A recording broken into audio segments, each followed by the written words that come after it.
Hello everyone, Professor Cicerelli here. So today we're going to be doing grammar.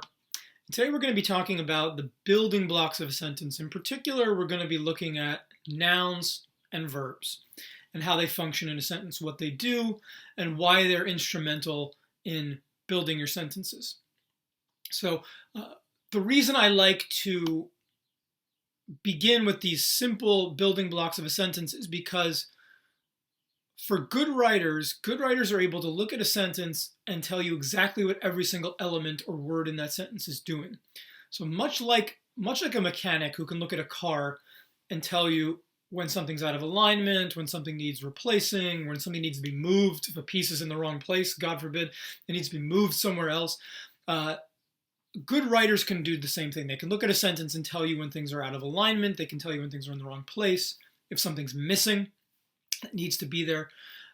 It's when we don't understand how a sentence is working at that micro level, that's when we make mistakes. That's when our sentences lack structure, lack clarity. So it's important that we understand these essential building blocks of a sentence. And so we'll talk about nouns and verbs today. And so let's begin with nouns. Nouns, I think we all know from grade school. They are a person, place, or thing. Okay, person, place, or thing.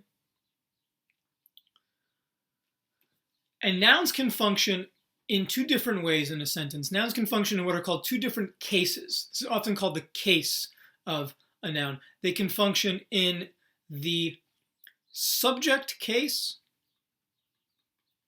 or the object. Whoops, a little sloppy. Or the object case. So nouns can be subjects, nouns can be objects. So what's the difference?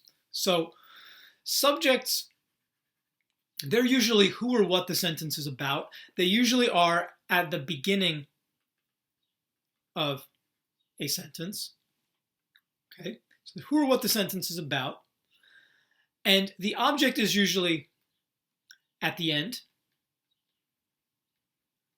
At the end, or I should even say after the subject, usually. And somewhere in between that subject and that object is our verb.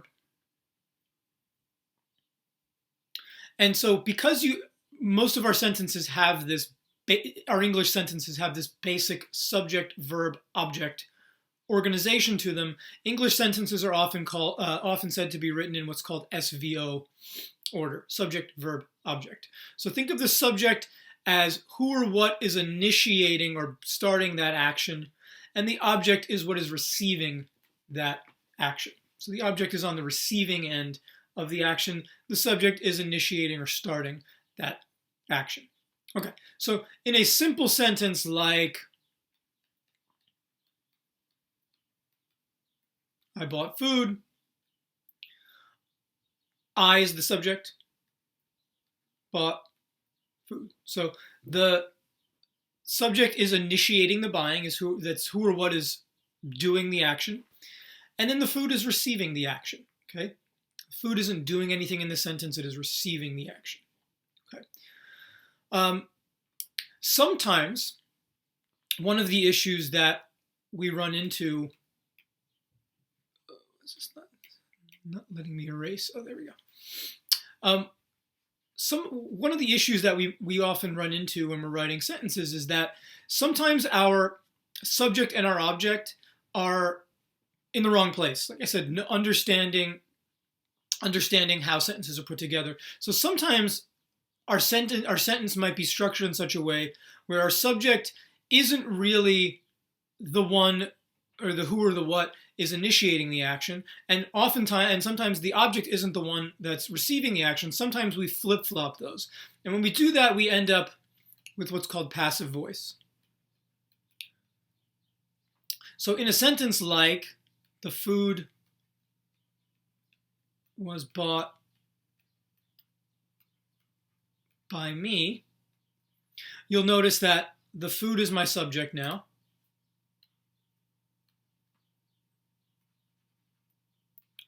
me is the object, and was bought is my verb. And we'll talk more about, when we talk about verbs, we'll talk more about why we don't just have one verb here. We actually have a helping verb working with the verb. We'll talk about that in a little bit. But you'll notice here in this sentence, the food was bought by me, I'm saying exactly the same information that I was saying in the previous sentence that I erased, that I bought food.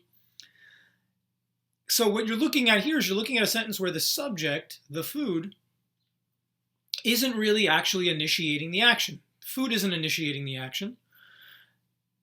The person in this sentence, me in this case, I am the one who's initiating the action here, but I am in the object position of the sentence, and the food is in the subject position of the sentence. Things are flipped. And you'll notice what you hopefully notice with this passive voice sentence is that it's longer. It's not longer by much. I think it's by a couple words, two words or so. But a couple words every other sentence starts to pile up, and it'll start to tire out your reader, especially when this sentence isn't conveying any more information than the other sentence, which was written in what we call active voice, where the subject is the one initiating the action.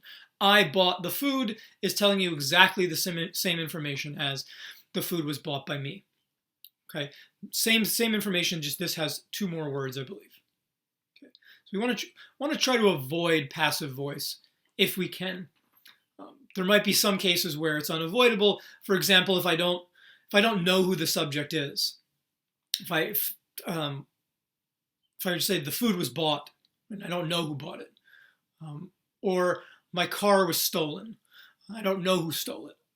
I can get away with that passive voice sentence. My car was stolen because I don't know who stole it. I mean, I could say someone stole my car, and write it in active voice, but I'm not saving any words when I do that. You'll notice my car was stolen and the car and someone stole my car are exactly the same number of words. So no harm there. Okay. So passive voice, it's essential to understand subject and object when you're dealing with passive voice. And so understanding subject and object is important, and thus understanding the case of nouns is important, because when we go to look at pronouns, and I can put it right here. When we go to talk about pronouns,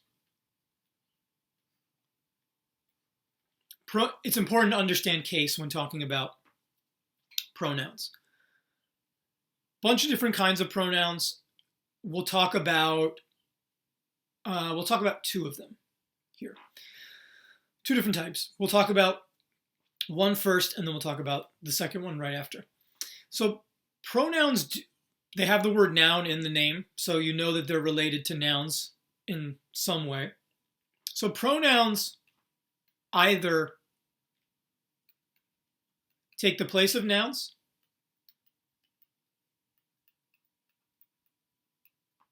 or they can modify nouns.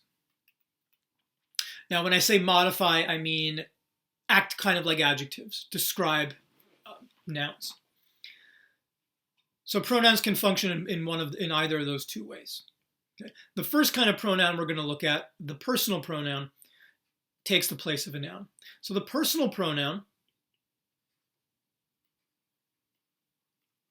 and this is why it's important to understand the case of the noun, subject, object. So personal pronouns are, well, remember person. That tells you they're usually nouns that take the place of a person. Sometimes, though, it's a thing, so it's not necessary. So it doesn't have to always be a person, but usually people. So instead of mentioning someone's name, Jack and Jill, I have to keep mentioning those names over and over and over and over again in my sentences. It starts to get tedious. So I want to replace it. I want to eventually say him, her, he, she. So that's when I use personal pronouns. So personal pronouns are words like he, him, she, her, they, them,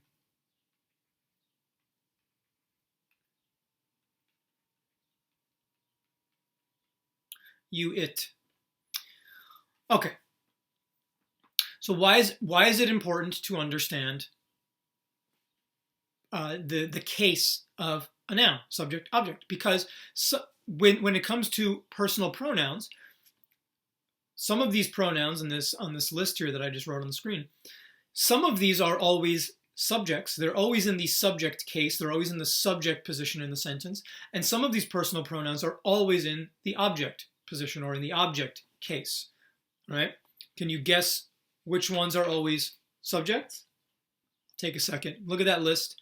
Which of those personal pronouns are always in the subject case? Okay. Did you guess? So he's always in the subject position or subject case. She, they, we. Okay. The ones that are always in the object position.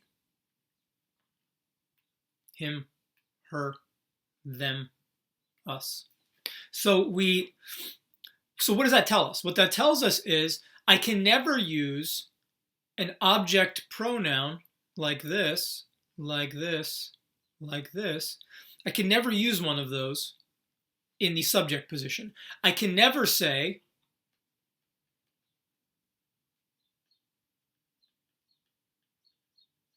okay, why can't I say that? Well, the reason I can't say him went home is because him is always an object, and I am putting it in the subject slot in the sentence. Does not work. I need the subject pronoun he went home. Okay. Now, why did I leave you and it ununderlined? Why did I not touch you and it? You and it don't change when they are in the subject or the object position or the subject and the object case. So when I have a sentence where you is the subject, you went home, okay, you is my subject, nothing changes. Or I saw you, okay, you is the object here, but it doesn't change. It doesn't look different. It doesn't have a different form like he and him do. It stays the same, okay? So it's important to understand case because when you're doing when you're using pronouns in a sentence, you want to know which pronoun to use. And so look at a sentence like this. And by the way, if you want more info on this, I can have a look at the exercises. If you're working with the Seagull book, if you're working with our Seagull handbook, then have a look at page 440 on the exercises. It'll help you out with that stuff. But I'll also show you the textbook in a second. So a sentence like this.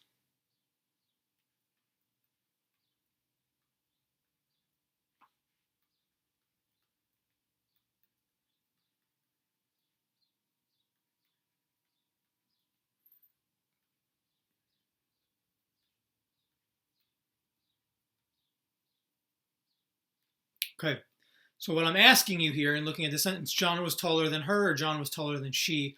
What I'm asking you is, probably should be John is taller than.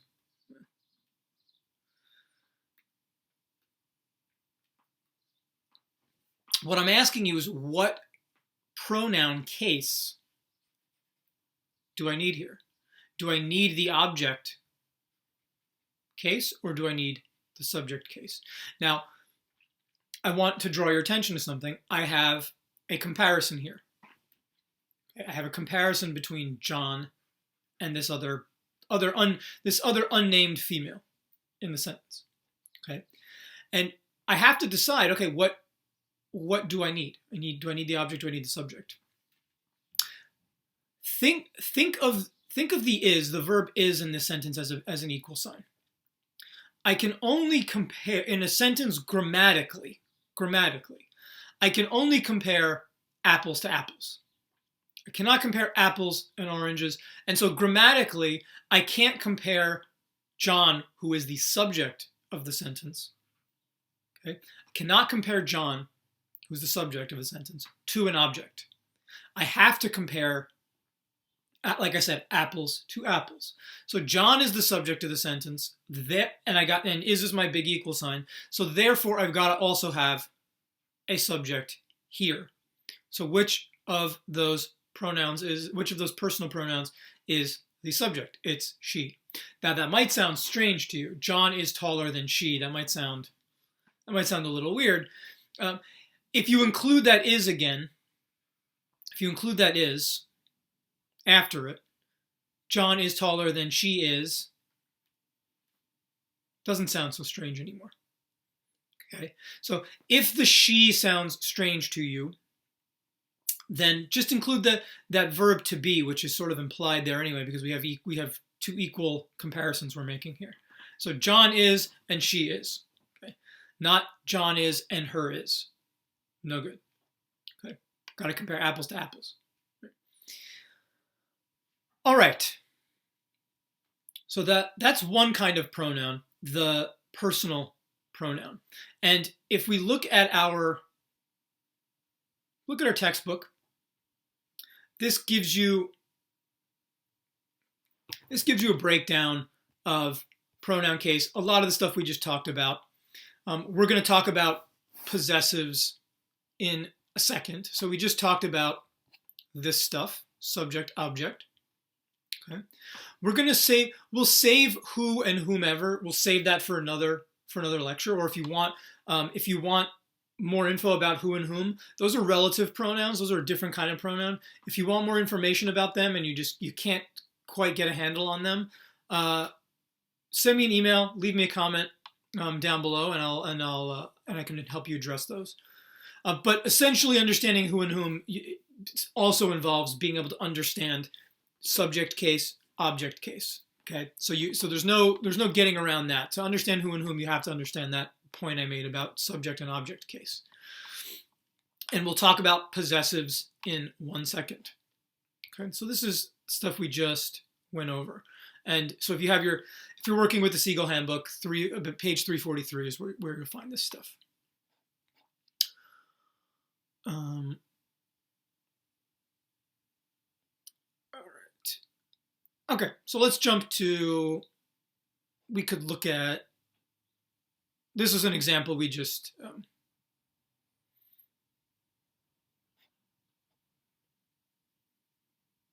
Oh, this is good. Let's do this. This is one I forgot to mention this. Have a look at with when you have two pronouns together in a compound. This is where I often see lots of mistakes when it comes to pronoun case. So for example, like let's say I took this subject of John and I made it a compound subject, meaning I added another person, place, or thing to the subject. So what if I said John and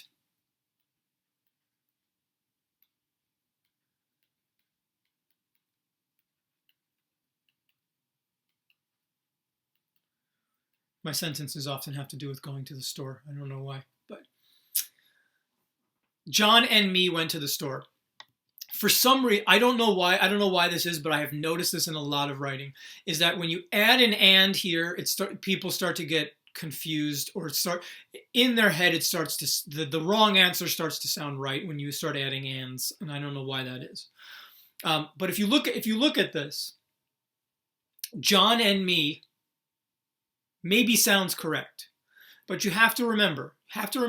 So forget what sounds right if it does sound right.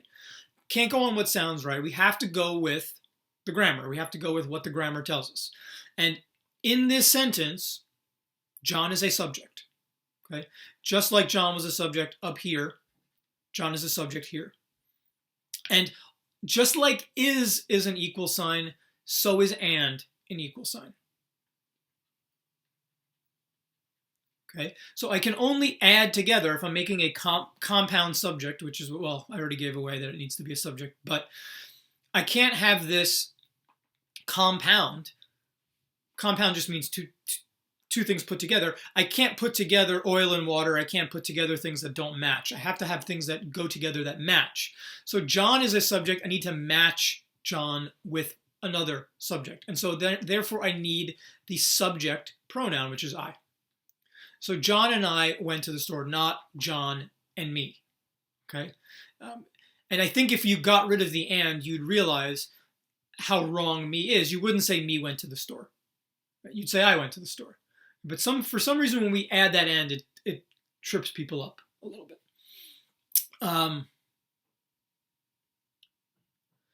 What if I had a sentence like this? John gave the book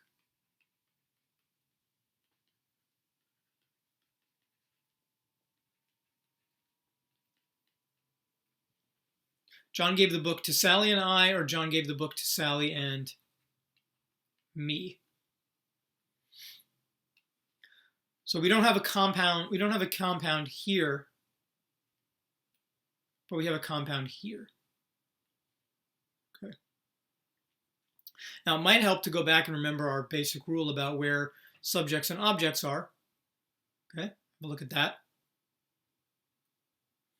Okay, but we got just like we did up here, we have to have apples to apples. We can't match things that are not the same grammatically.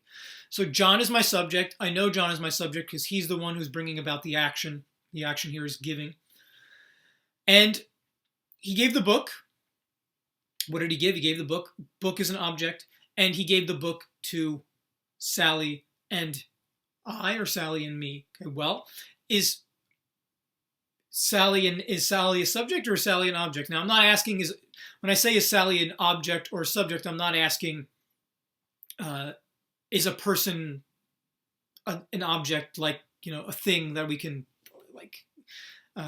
can dismiss or degrade somebody by calling them an object. I'm asking, are they a grammatical object? Okay. So in this sentence, Sally and whoever and whatever pronoun we need here, they're on the receiving end of the act of John's giving, right? He's giving them the book. So they are on the receiving end of his giving. Therefore, Sally's an object, even though she's a person. Grammatically, she's an object. And we need the equal sign, because and is our equal sign. And so we need me here. Me is our object pronoun. Oh, I left out I and me here. How did I forget that? Yeah. Me is the object. Okay. So we wouldn't say, if I swapped it and got rid of Sally, we wouldn't say John gave the book to I. That's not right. John gave the book to me. So because I need me here and and's an equal sign, that's how it has to be. Okay? So I don't know why the ands trip people up, but they do. They do. Okay, let's talk about the other, because I want to make sure we have time to go on to look at some exercises together, and then we'll look at some, and we'll do verbs. Okay, so the other kind of pronoun, and I'll erase this. Let's clear that. Wait. Okay. Hope I didn't erase what's before. Okay, good. So let's talk about the possessive pronoun. That's the second kind of. It's the second kind of pronoun. Now, just to remind you, we said that pronouns can either take the place of nouns or they can modify nouns. And the possessive pronoun modifies nouns. Okay, just like our book, and possessive pronouns are like our book says here. They are words like my, mine, your, his, their, its. Okay. Yeah, oh yeah, its is there. Okay. So those are what we're talking about. And it's important that we remember, because they modify nouns, possessive pronouns are always right before a noun. I think I mentioned this in another video, that when you're using a possessive pronoun, the next word has to be a noun, because possessives can only modify You can only possess a person, place, or thing. Okay, so a word like his, the next word's got to be a noun. His shoes, his whatever, etc. Okay. Her book. There we go. So think of the possessive pronoun and the function that it has is modifying. Think of it kind of like an adjective, because adjectives modify nouns too, like expensive shoes, science book. So think of these as just another way of modifying or telling you information about a noun. It's not any pair of shoes, it's his shoe. They're his shoes. Okay, the trouble happens when you start using these possessives. Okay, because as I said in that other video, that the video was top 10 grammar mistakes. In that video, I talk about these two possessive pronouns. They have what are called they have homophones. That is, words that sound exactly like them, but they're spelled differently and mean different things. So there has that other homophone. Whoops. And it's also has that. Okay. This is they are. This is it is. Okay. These are our possessive pronouns. And so these are the ones where the next word is going to be a noun. If I'm talking about a dog and I'm talking about, I don't know the gender of the dog, I would say its tail. Okay, tail's a noun and it belongs to dog. Their shoes. Okay. Noun belonging to whoever the they is. Okay. But if I try to use these possessive pronouns not as possessives but as their homophones,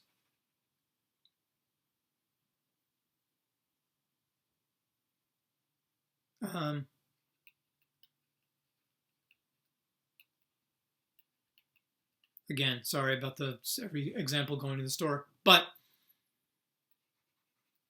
wrong one, right? How do I know it's the wrong one? Because the next word is not a noun. Right? Next word's got to be a noun. Okay, so this should be they are going to the store.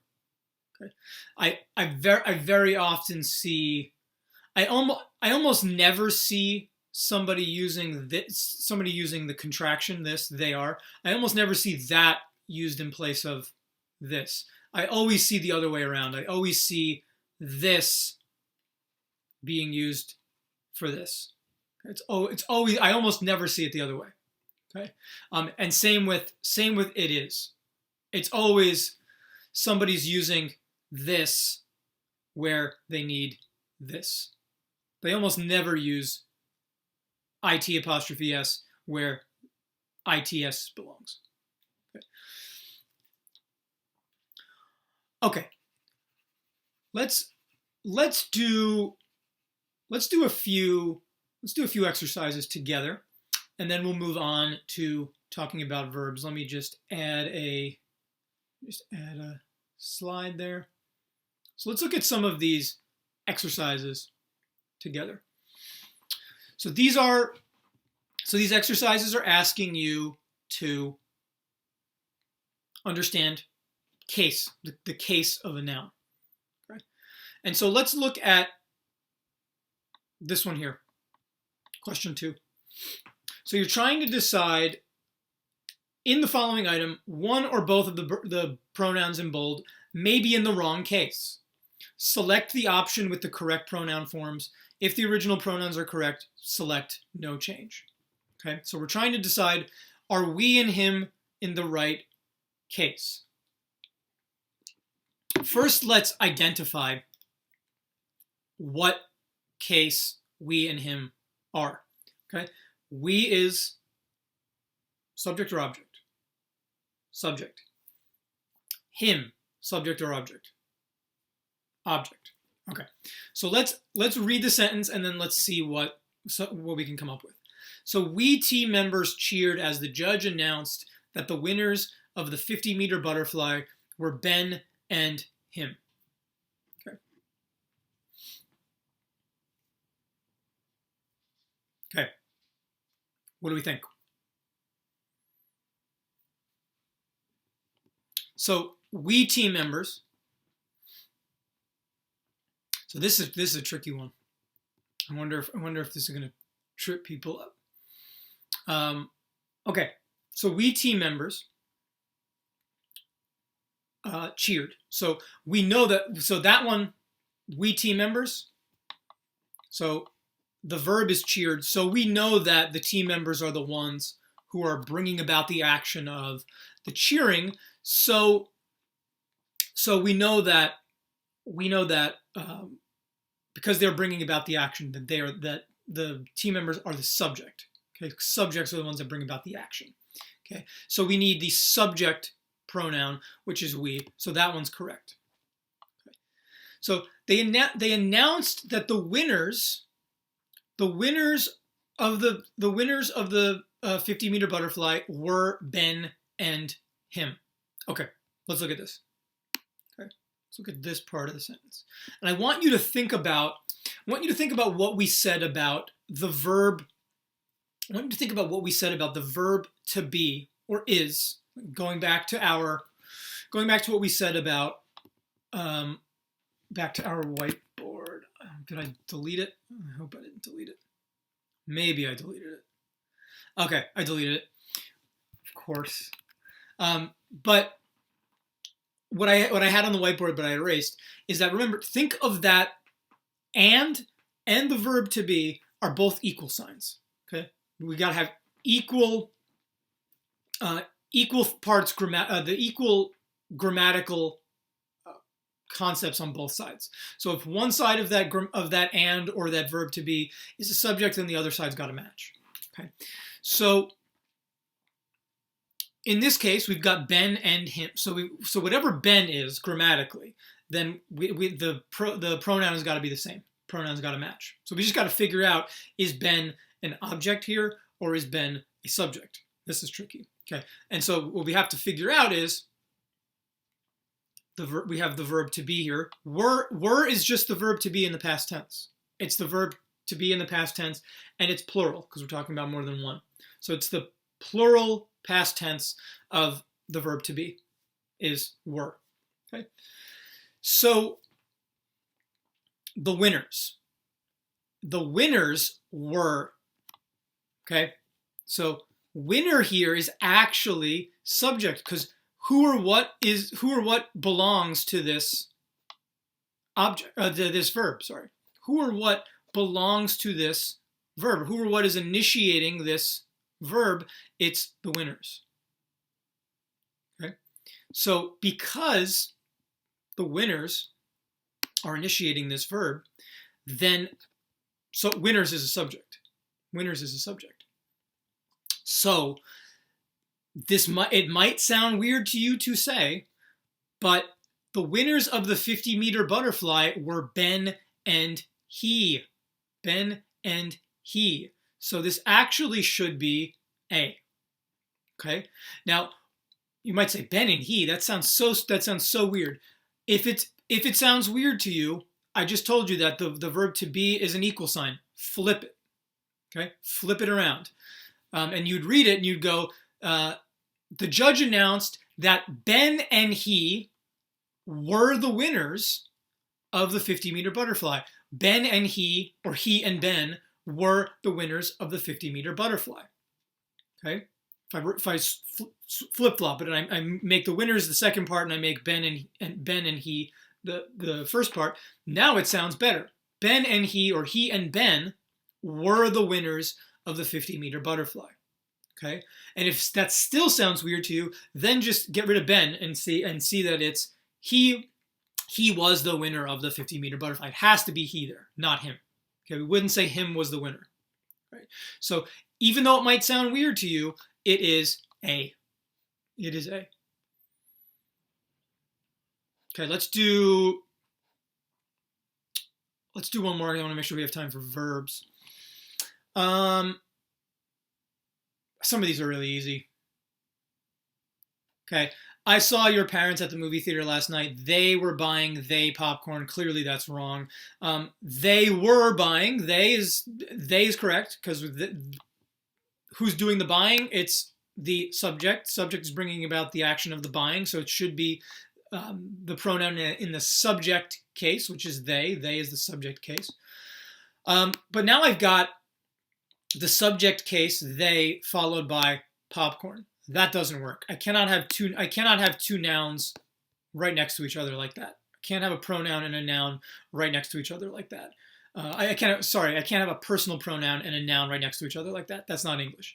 So what I need is the pronoun that modifies or describes a noun, and that is what kind of pronoun? Let's jump back to that is the possessive.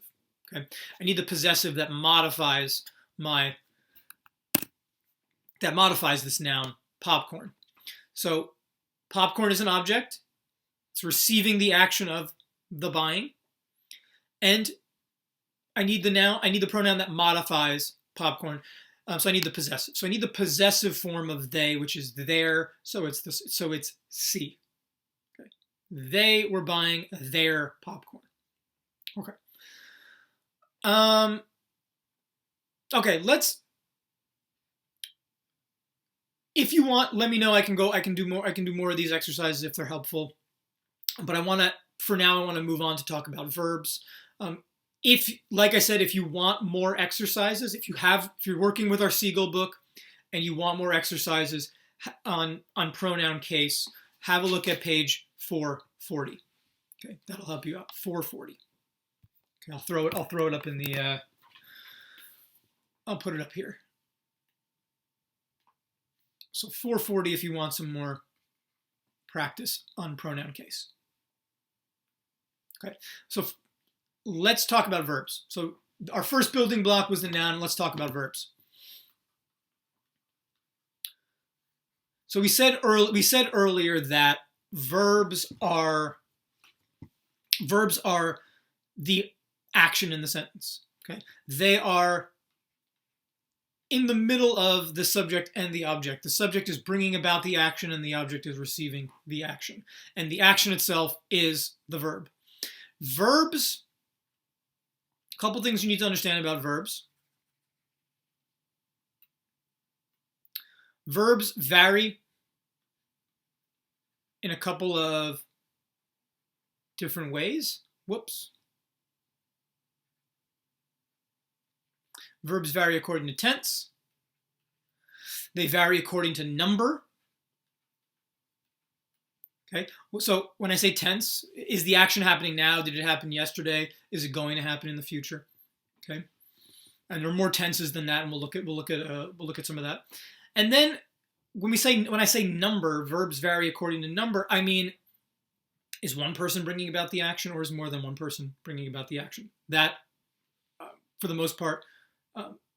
And in the present tense, at least, that changes the verb. In the past tense, it does not. The number does not have an effect on the verb in the past tense, but that's in the present tense it does. Okay. And verb, and we'll also talk about verb form too. That there are ways of there are words that look like verbs that are not verbs on their own, and we'll talk about them. That can get a little tricky and a little confusing. We'll talk about those. But generally, verbs vary. There's also mood, which we don't have to talk about. There's mood. There's voice. There's all these other ways that verbs vary. We'll save that for another lesson. So let's jump back to your textbook and let's look at where it talks about verbs. Okay, so we have our basic past, present, future. Okay, present action happening now, past happened already, and so how do we how do we generally make a verb from the present tense into the past? Usually it's ending, it's adding ed, but sometimes you have verbs that are irregular. A verb like write becomes wrote in the past tense. And then the future. The future is made by adding the word will. Will is something that we're going to add to our whiteboard. These are one of those words that I was saying that look like verbs but are not, but they either work with verbs, help verbs, but they're not. They don't usually stand on their own. These are words called modals. So modals are words like will, would, could, should, may, might, etc. Can is also in here. I'm going to say etc. because there are a bunch. Okay, so the way you make a verb future tense is you add the modal will. I will succeed, whatever. Okay. Another important kind of verb that you need to understand is the helping verb.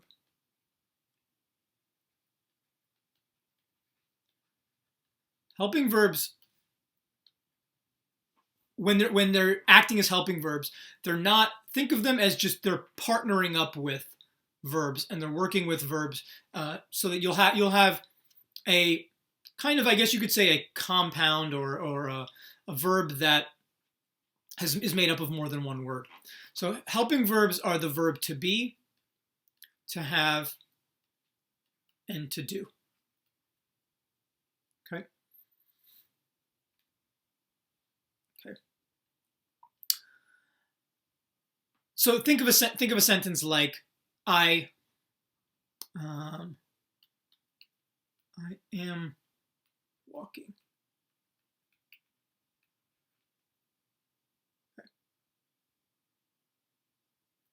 I am walking. Here I have the verb to be, okay, working with my verb walking, and this makes what is called,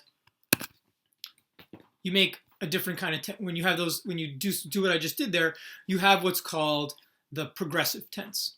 Okay, an ongoing, an action that's happening right now, continuous action. Your book describes it as continuous action. Where if I want to stress the activity of something, that something is happening or in the process of happening, I might use the progressive tense. Okay. Also, we have our perfect tenses, and these are important as well. And I want to talk, and we'll talk about those right now. So your perfect tenses are formed, and I'll jump back to the whiteboard for this so we can write on the whiteboard a little bit. So our perfect tenses, so we saw our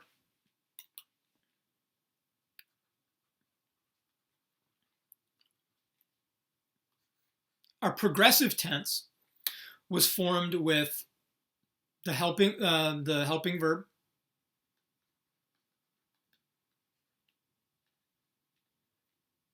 plus verb with ing. Okay. This verb with the ing form, by the way, is what's known as a participle. In English, it's called a participle. When you some of these terms, not necessarily important that you memorize what these are, but when you think of a participle is a part of a verb. It's think of it as a partner with another verb. It's working with or partnering with another verb. So that ing on its own isn't necessarily a verb on its own, because if you look back at my sentence and if I said I walking by itself isn't a verb. It's not complete. Okay. It needs that helping verb, the verb to be, to work with it. Okay, so think of that verb with the ing at the end, that ing form, as a participle. It's partnering with the helping verb. And the exact same thing happens with these perfect tenses.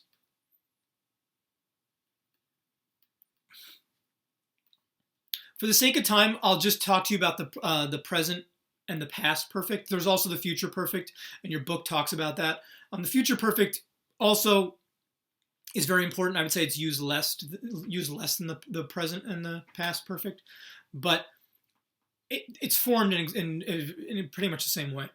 So the perfect tenses are formed by adding have, has, plus, have or has, plus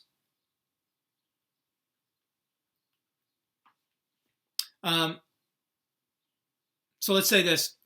It's usually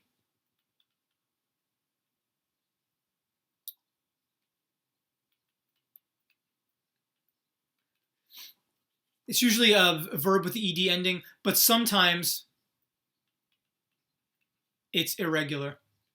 But just like up here, I'm using a participle down here. The participles look different, though. The participles look different. The participle that I'm using up here with the ing is a present participle.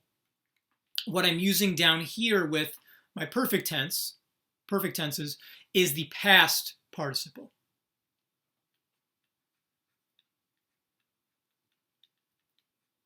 Okay, but just like the present participle up here, the ing, this participle is also not a verb on its own. It is partnered up with my helping verb. Remember, to be, to have, and to do, those are my helping verbs. Okay, so I'm using that helping verb to form this tense. Okay, to form this perfect tense. So what do I mean by, just real quick, what do I mean by it's sometimes irregular? Well, I want to show you. I think your textbook does a pretty good job of explaining this. Yeah. So look at here.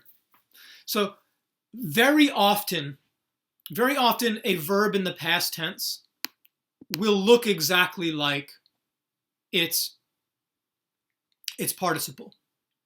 Okay, and so past participles are here in this column. This column here, past participles. The ing column, those are our present participles. Just like when we look back at I've got present participles here, past participles here. Okay, and so a lot of the time, those past tense verbs are going to look exactly like our past participle of that same verb. So like walk, for example, is walked in the past tense, and its past participle is walked as well. Okay. But there are some verbs that are irregular, meaning when I say irregular, their past tense and their past participle don't look the same. Okay. Have a look at eat, for example. Okay. Eat in the past tense, I wish I could highlight across the, oh, I could, there we go. So eat in the past tense is ate, but its past participle, okay, its past participle is eaten. Right? So what does that mean? What that means is I cannot use, if I'm writing a sentence, I cannot use eaten as a verb by itself. It's not a verb on its own. Remember, it is partnering with a helping verb. So if I say something like,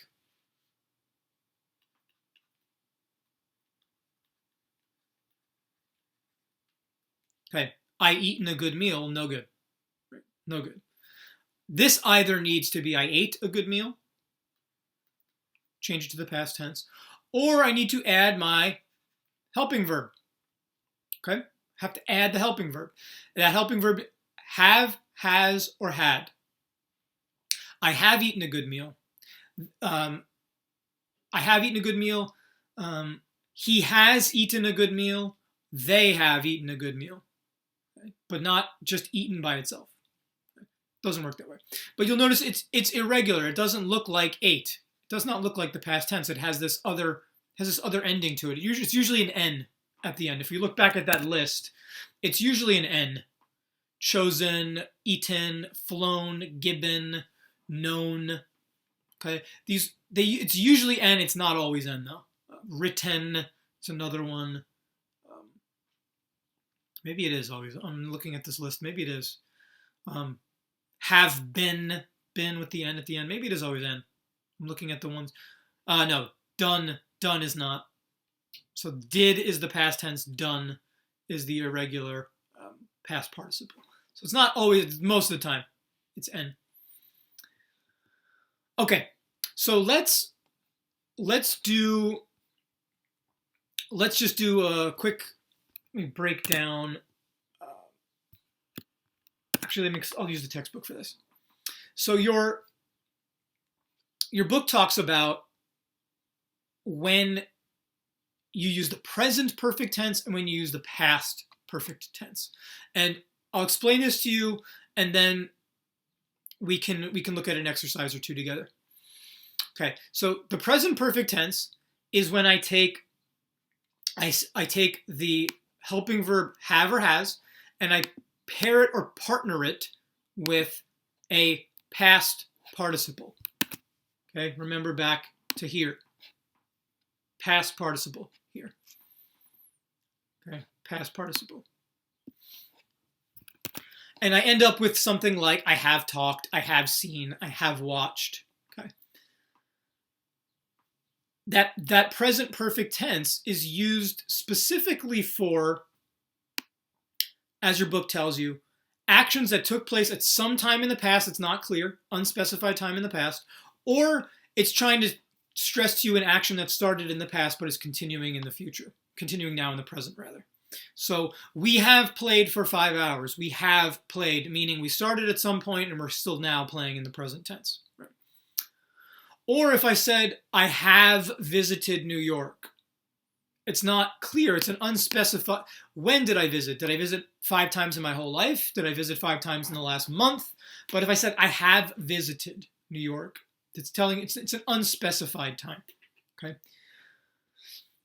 The past perfect is a little more involved, and I'll give you a quick rundown of that. I'm a little short on time because I got a conference coming up. But our past perfect tense is when I have had, use the helping verb had, plus my past participle.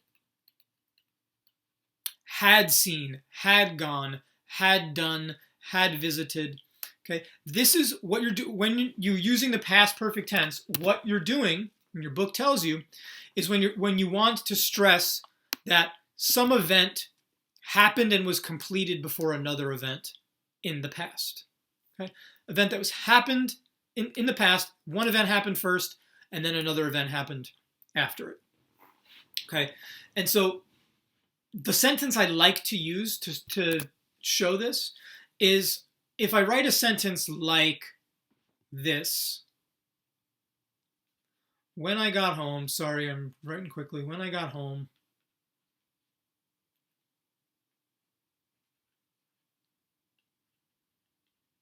my brother made dinner. Okay. Notice both of my verbs are just in the regular past tense. When I got home, past tense. Brother made dinner. Now, what this sentence is telling me in the past tense is that got home happened first, then brother made dinner. Because both of them are just in the simple past tense, I'm telling the reader this event happened first, this event happened second. Okay? But what if I want to show that actually the first event that happened was brother made dinner, and when I got home the dinner was made already. Okay. what I have to do then is I have to use the past perfect tense to show that one event happened before another event, both in the past. So what I would do is I would say, when I got home, my brother had made dinner. What that tells you is this event is actually first and was completed, and then this event happened. Okay, so that's why these tenses are important, because I might be saying something completely different by just using the past tense in with both verbs. I might be saying something very different. Okay, very different. And when you're writing a sentence on a page, the reader doesn't have the luxury of you being there to explain what you actually meant. You have to say exactly what you mean by using tenses, using the right noun forms, etc. So, for the sake of time, if you want more practice with these verbs and you're using our Seagull book, then have a look at page 428. 428 will give you a little more of a rundown here. If you want, if you want me to go through some exercises. I know we didn't have time to go through exercises, but I got a conference I got to run to. If you want me to go through some exercises like I did with nouns, leave me some comments down below. Let me know, and I'm happy to have a quiz made up ready to go, and I can walk you through some of those exercises. I just can't do it right now. I got to run. But thanks, everybody. Talk soon.